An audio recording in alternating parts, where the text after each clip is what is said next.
Welcome. There was a time, not so long ago, when my entire reality was defined, shaped, and imprisoned by a single crushing idea: lack. It was more than just a number in a bank account, it was the air I breathed, the filter through which I saw the world. I would look at my finances, and the story it told was one of perpetual struggle, of running hard but never moving forward.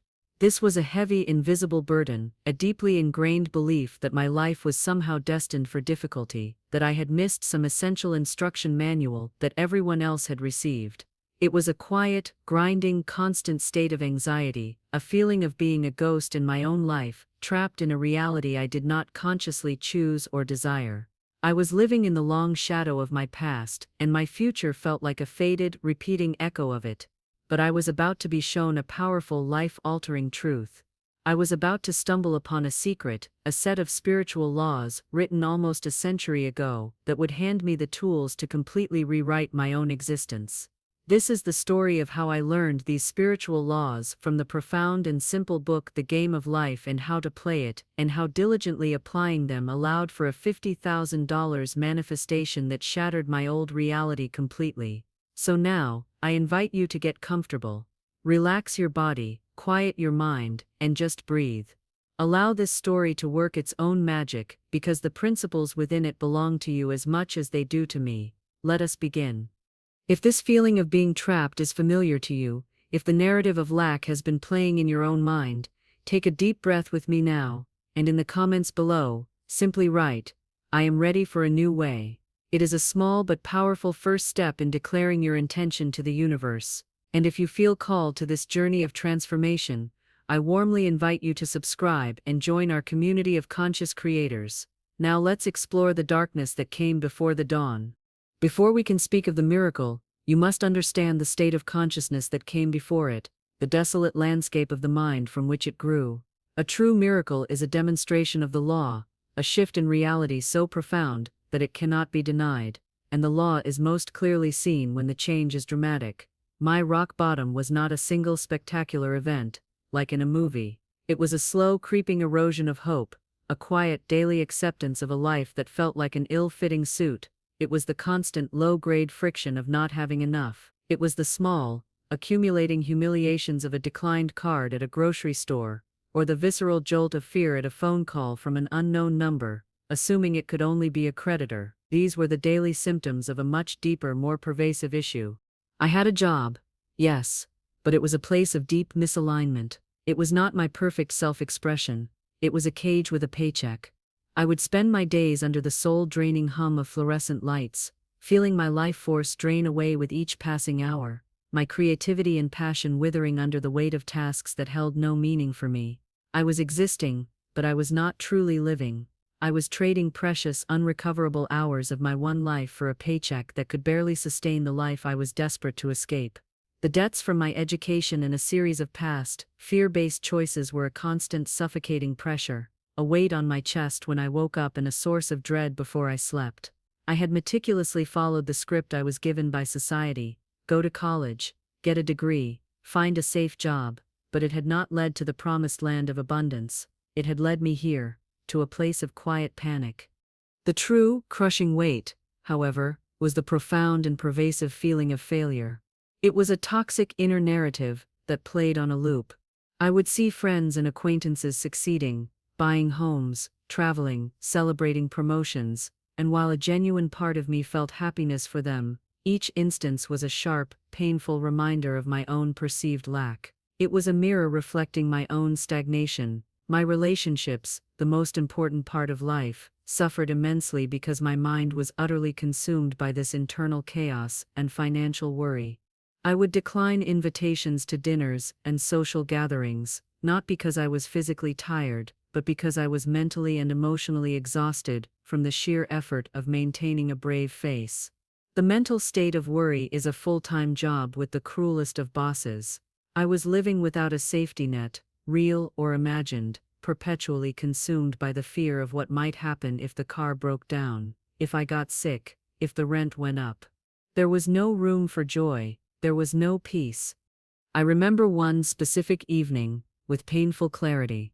After another long, depleting day at work, I was standing in my small apartment kitchen, surrounded by a stack of mail on the counter. Several envelopes were emblazoned with stark red letters. Final notice.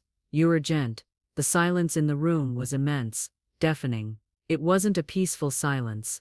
It was the hollow silence of absence, of emptiness. In that profound stillness, I felt a deep and total sense of desperation wash over me, a feeling of being utterly, completely beaten. I leaned my hands against the counter, my legs giving way, and slowly slid to the cold linoleum floor. There were no tears. I was past the point of crying. It was a hollow, empty, and terrifyingly calm feeling of surrender. And there on the floor, in that moment of complete and utter giving up, a new thought appeared. It was not my own thought. It felt like it was placed there. It was clear, pure, and resonant. There must be another way. This cannot be it. I had no idea what that other way was, but for the first time, my spirit, stripped of all its defenses and ego, was now completely and totally open to receiving it. My discovery of this powerful, life-changing teaching was not mystical or dramatic. There was no mountaintop vision or mysterious guru. It came, as profound guidance often does in our modern world, through a simple YouTube recommendation. In a moment of late-night, aimless scrolling, seeking distraction from my own thoughts, an algorithm, a ghost in the machine, presented me with a video. It was a lecture about a book from 1925 called The Game of Life and How to Play It by a woman named Florence Scovel Shinn. My first thought was one of deep, ingrained skepticism. The game of life. It sounded like a children's board game, a quaint relic from a bygone era. The title seemed to trivialize the very real, very painful struggles I was experiencing. The language discussed in the video was dated, filled with words like infinite spirit and divine right, and my logical 21st-century mind immediately wanted to dismiss it as naive, simplistic wishful thinking. But I was at a point of absolute desperation. My own way of thinking, my own logic, my own fears, and my own sensible approach had very clearly and demonstrably failed me. My logic had created the very life I was so desperate to escape. So, with nothing left to lose, I made a choice. I chose to listen. I found a PDF version of the book online. It was in the public domain, and in the quiet of my apartment I began to read. The opening words struck me with an unexpected force. Shinn presents life not as a battle to be endured, but as a game of giving and receiving. She explains with unwavering certainty that this game is governed by immutable spiritual laws, principles that are as real, as constant, and as predictable as the law of gravity. The core principle is astonishingly simple yet profoundly challenging. Your thoughts, and especially your spoken words, are the tools with which you create your reality. Whatever you send out into the consciousness of the universe, through your beliefs and language, is the very thing that must and will return to you. It is not about passively wishing for a better life, it is about actively, consciously, and deliberately playing the game with intention. I read on, completely intrigued. Shinn described the subconscious mind as a powerful and faithful servant. It is, she explained, pure energy, without judgment or discernment. It accepts the orders given to it by our conscious thoughts and words without any question. It does not judge if the orders are for good or for bad, for abundance or for lack. It simply and tirelessly works to manifest them in our physical experience. This was a profound, terrifying, and ultimately liberating realization. I stopped reading and sat in the silence, the question burning in my mind: what orders had I been giving my subconscious mind, day in and day out, for years? The answer was a brutal litany of self-sabotage. I am always broke.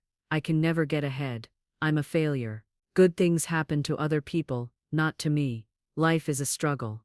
I was in effect handing a master architect a perfect, detailed blueprint for a life of lack, and my faithful subconscious mind was carrying out my orders with flawless precision. This was a terrifying thought, because it meant the responsibility was entirely my own. Yet it was also the most liberating thought I had ever had. If my own inner dialogue, my own words and beliefs, had forged the chains I was wearing, then I also held the power to forge a key. For the first time in what felt like a lifetime, a genuine spark of hope ignited within me. I was no longer a helpless victim of my circumstances, but the potential creator of them. I decided right then and there to conduct an experiment. I would suspend my disbelief, my cynicism, and my so-called logic. I would treat this century-old book as a sacred instruction manual. I would follow its rules with the discipline of a scientist, no matter how strange or counterintuitive they seemed. I would play Florence Scovel Shinn's game of life, and for the first time I would play to win. My great experiment began immediately. The laboratory was my own life. The subject was my own consciousness. I focused on 3 foundational non-negotiable rules from Shinn's teachings, the pillars upon which a new reality could be built. Rule #1. The power of the spoken word. The first and most fundamental law is that your word is your wand. The words you speak are not just sounds, they are concentrated vibrational energy with immense creative power. They are decrees that impress the subconscious mind and command the universe to attract the physical equivalent of your statements. I immediately realized, with a sense of horror, that I had been using my powerful wand to dig myself deeper into a ditch of struggle. My first and most urgent task was to change my language, to seize control of my speech. This required a level of vigilance I had never before exercised. It was exhausting at first. My old, deeply grooved habit was to constantly speak of and reaffirm lack. When a friend would ask how I was doing, I had to physically bite my tongue to stop the automatic, weary response of surviving or struggling. I had to learn to pause, take a breath, and consciously choose a new script. Instead, I would say, "Thank you for asking. Things are improving every single day." It felt like a lie at first. My reality screamed otherwise. But I said it anyway, knowing I was speaking not to my friend, but to my subconscious mind and to the universe. Shinn provides powerful tools called affirmations, positive, potent statements of truth spoken in the present tense, to replace the old toxic programming. I searched the book for one that resonated with the core of my problem. I chose an affirmation that addressed my financial situation directly, one that felt both bold and divinely supported.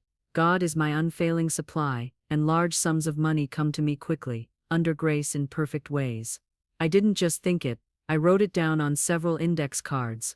I placed one on my bathroom mirror, one on my car's dashboard, another on my computer monitor at work, and I spoke it aloud, every morning and every night. I said it in the shower. I whispered it in my car. I said it with as much faith and feeling as I could possibly find within my weary heart. The first manifestation was small, almost trivial, but it was everything to me. I had a persistent desire for a specific brand of expensive coffee that I felt I could not and should not afford. It was a symbol of the small luxuries that felt out of reach. One morning, after speaking my affirmations with particular focus, I added a specific request. Infinite Spirit, open the way for my abundance. I am an irresistible magnet for all that belongs to me by divine right. That very afternoon, a coworker approached my desk with a bag of coffee beans. "This is a weird question," she said, "but do you like this brand? It came in a gift basket, and my husband and I don't drink it. I thought of you." It was the exact brand. The exact one. In that moment, a jolt went through me. My logical mind screamed coincidence, but my spirit knew better. This was not a coincidence. It was a wink from the universe. It was a sign. A small demonstration to show me that the law was in motion, that my words were being heard. I started to apply this principle to everything. Instead of saying, "I can't afford that," I would retrain my tongue to say, "That is for me. Divine intelligence is providing that for me now." This seemingly simple change began to shift my entire energy, moving me from a state of lack to a state of faith, from the mindset of a victim to the posture of a creator. Rule #2. The law of expectancy and imagination. The second great rule is that you can only receive what you can truly imagine and expect yourself receiving. Your imagination, Shinn teaches, is the scissors of the mind. It is constantly working, cutting out the detailed images and scenarios you hold there and through the subconscious, projecting them onto the screen of your life. For years, my imagination had been a horror film director, creating vivid, terrifying images of fear, debt, and failure. I had to fire that director and take the chair myself. I had to consciously direct my imagination to create a new, desired reality. This is where the specific figure of $50,000 came into focus. It was a number that felt utterly impossible, astronomical from where I stood. But Shinn teaches that you must not be vague or limit your good. You must be specific and clear in your request. I calculated that $50,000 would completely clear my student loans and other debts and provide a substantial cushion of security, allowing me to finally truly breathe. So, Every single night, without fail, I practiced the feeling of having this money. This, I learned, is the absolute key. You cannot just visualize, you must feel the reality of it in your body. I would lie in the dark, my eyes closed, and I would imagine logging into my online banking app. I would see the number in my mind's eye, $50,084.32. I added the extra change for a reason I'll explain later. I would then summon the physical sensation of seeing that number. I would feel the wave of pure, unadulterated relief washing over my body. I would feel the decades of tension release from my shoulders and jaw. I would practice taking a long, slow, deep breath of peace, the first in years.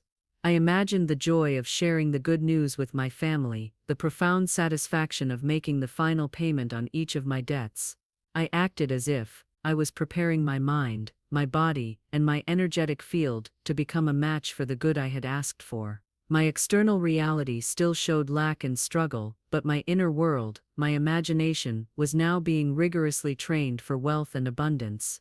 The fear that had been my constant, unwelcome companion began to be replaced by a quiet, steady, faithful expectation. Rule #3. The Law of Non-Resistance. This was by far the most difficult and challenging rule for me to master. The law of non-resistance teaches that one should never resist a negative situation through fear or worry. You are to be unmoved, knowing with a deep faith that in spiritual truth only good has real power, and evil or problems are simply illusions born of our own negative thought patterns. As Florence writes with stunning authority, face a situation fearlessly, and there is no situation to face, it falls away of its own weight. As someone whose entire operating system was based on worrying, planning for catastrophe, and fighting against problems, this was a profoundly radical teaching. My lifelong instinct was to attack problems, to worry them into submission, which, as I was learning, only gives them energy and makes them stronger and more real. Non-resistance is not passive weakness, it is an active, powerful state of unwavering faith. My first major test of this law came about 2 months into my experiment. I received a certified letter from the IRS regarding an audit of a previous tax year. My mind immediately, reflexively, went to its old pattern of catastrophe. The cold panic returned like an unwelcome ghost. My heart hammered in my chest and my imagination instantly began projecting scenes of financial ruin and legal trouble. But then, through the noise, I remembered the rule. Do not resist. Be unmoved. Face it fearlessly. I held the letter, my hands physically shaking. I closed my eyes and spoke the powerful affirmation Shinn gives for these precise moments. None of these things move me. I repeated it over and over, like a mantra, my voice trembling at first, then growing stronger. Then I did something even more radical. I blessed the situation. I held the letter and said aloud, I bless the IRS. Every person involved is a golden link in the chain of my good. This situation is for my highest good and greatest prosperity. Instead of descending into a spiral of panic and frantic calls, I did something completely new for me. I put the letter in a drawer. I performed an act of supreme faith. I cast the burden onto the infinite intelligence that Shinn spoke of. I said aloud, I cast this burden on the Christ within, and I go free. And then for the first time in my adult life, when faced with a major terrifying problem, I let it go. And I slept peacefully through the night. The next day, with a clear, calm mind, I took the letter out and called the number. The agent on the phone was not a monster, she was kind and helpful. It turned out to be a simple clerical error made by a past employer. There was no penalty. There was no debt. In fact, they owed me a small refund. The amount was $200. That was the moment my last vestiges of skepticism were annihilated. The monster I had created in my mind, the one that had tormented me for a full evening, had dissolved into nothingness the moment I faced it without resistance. There was no situation left to face. I was truly learning to play the game. Let us just pause here and recap what has transpired, because the internal shift is the whole point. I moved from a state of utter hopelessness, a prisoner locked in a cell of my own negative programming, to the discovery of this profound century-old book. I then began a deliberate experiment with 3 core spiritual laws. 1. Using my spoken word as a wand of power to affirm a new reality of abundance. 2. Using my directed imagination to feel and act as if my greatest desire was already manifest. And 3. learning the incredibly difficult but powerful spiritual art of non-resistance. The result was that my inner world was completely transformed long before my outer world caught up. The constant grinding anxiety was replaced by a calm, steady faith.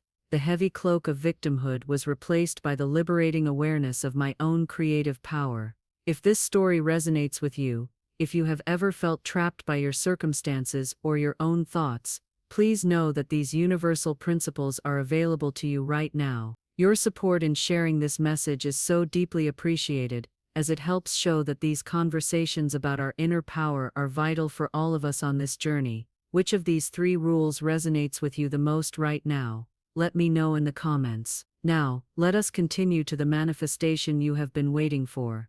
After the astonishing incident with the IRS, my faith was no longer theoretical or based on a book. It was experiential. It was proven. I continued my daily practices, the affirmations, the nightly visualizations, the conscious non-resistance, with a renewed and fiery conviction. I knew, with a certainty that transcended logic, that the law was working. I still had absolutely no idea how a sum as large and specific as $50,000 could possibly appear in my life. The channels were completely invisible to me.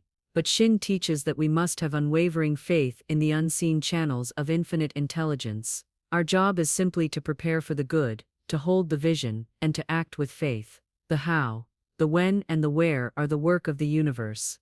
4 months into this disciplined experiment, an unexpected opportunity arose at my corporate job. A complex, high-stakes project was announced, one that involved untangling a messy situation left by a former team. It was difficult, had a tight deadline, and everyone else was actively avoiding it, seeing it as a guaranteed failure and a political landmine. My old self, the one conditioned by fear and a desire to remain invisible, would have hidden from the challenge, keeping my head down. But my new self, the one being guided by this inner work, heard a clear, quiet, intuitive prompting. It was not a loud voice, but a calm, certain knowing.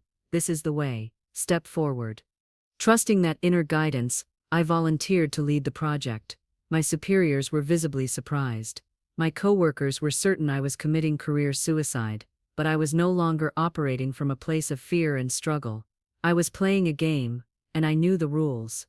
Every single day, as I tackled the project, I affirmed, I have a wonderful work, in a wonderful way, I give wonderful service for wonderful pay. When seemingly insurmountable challenges appeared, I practiced non-resistance. I would not panic. I would say, this has no power over me. Only good can come from this situation.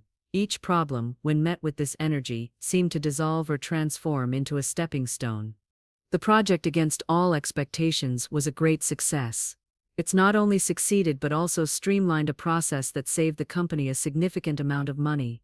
This brought me to the attention of senior leadership for the first time. A week after the project concluded, I was called into a meeting with the division vice president. This was highly unusual. I walked the long hallway to his corner office, my heart beating, but I calmly repeated my affirmation under my breath. Every man is a golden link in the chain of my good. This is for my highest purpose. He gestured for me to sit down, a file on his desk between us. He told me that my innovative work on the project had been noticed. He then leaned forward and said, "We have a strategic interest. There is a competitor who wishes to acquire a smaller tech company that we are also very interested in. Our attempts to open a dialogue have been unsuccessful. Our internal research shows you attended college with their new CEO." I was completely still. I knew the person he meant. We were not close friends, but we had been in the same demanding program and had a good rapport. The vice president continued, "We want you to be the one to reopen the conversation from a more personal angle. If you can help this acquisition succeed, there will be a significant success bonus for you."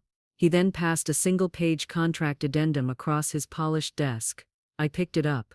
My eyes scanned the text and went to the bottom of the page, to the line item specifying the bonus amount. $50,000. I stared at the number, $50,000. It was not around 50,000 or up to 50,000, it was the exact amount. The precise number I had been affirming for months, the exact number I had been seeing in my imagination every single night. My logical mind, in its last throes of resistance, tried to scream that it was an insane coincidence, a fluke. but my heart, my spirit, knew the undeniable truth. This was not a coincidence. This was a consequence. This was a channel that I could never have predicted, opened by infinite intelligence. This was the universe responding to my unwavering, disciplined faith. That night, the old fears of failure and rejection tried to surface, but I did not allow them to take hold. I had come too far. I stood in the middle of my living room and made my demand with power one last time. Infinite Spirit, open the way for this divine connection. I give thanks that this now manifests under grace in a perfect and harmonious way. I made the call the next day. He remembered me instantly and was genuinely happy to hear from me. He said my call was perfect and surprising timing. For the next 2 months I served as the bridge, the facilitator between the two companies. It was challenging, exciting, and deeply fulfilling work. And then the day came. The deal was signed. The following week, I logged into my online banking application. I held my breath, my heart pounding not with anxiety, but with profound anticipation, and there it was.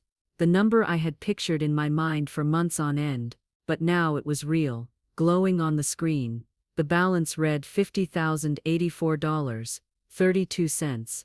The extra $84.32 was the small refund from the IRS audit. In that single moment, I understood everything on a much deeper level.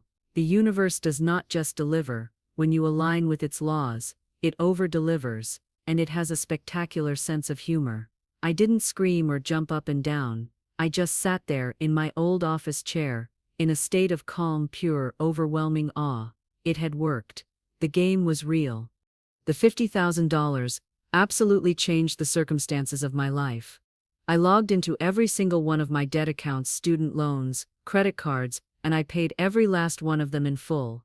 The feeling of watching those balances, which had haunted me for years, turn to zero was one of the most profound and liberating satisfactions of my entire life. I then created an emergency fund, a cushion of safety that I had only ever dreamed of. For the first time in my adult life, I was not living from one paycheck to the next. The constant low-frequency hum of financial anxiety that had been the soundtrack to my life for over a decade simply went silent.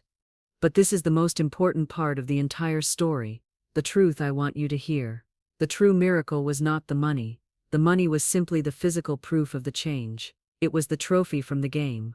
The real miracle was the person I had to become in order to receive it. The money did not give me peace. Learning and mastering the law of non-resistance in the face of an IRS audit gave me a peace that money can never buy. The money did not give me confidence. Learning to command my imagination and harness the power of my spoken words gave me a confidence that is unshakable. The money did not make me powerful. The profound realization that I was the creator of my own reality made me powerful. My life is different now, not just my bank account. The security of that bonus gave me the courage and the freedom to leave that corporate job which was so misaligned with my soul.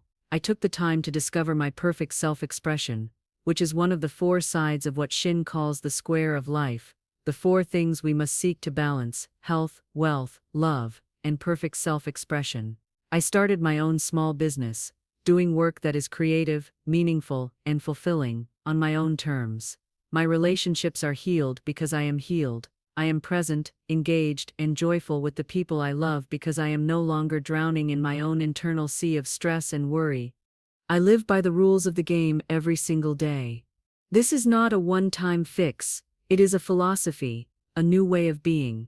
I vigilantly guard my words, knowing their creative power. I consciously direct my imagination toward the outcomes I desire.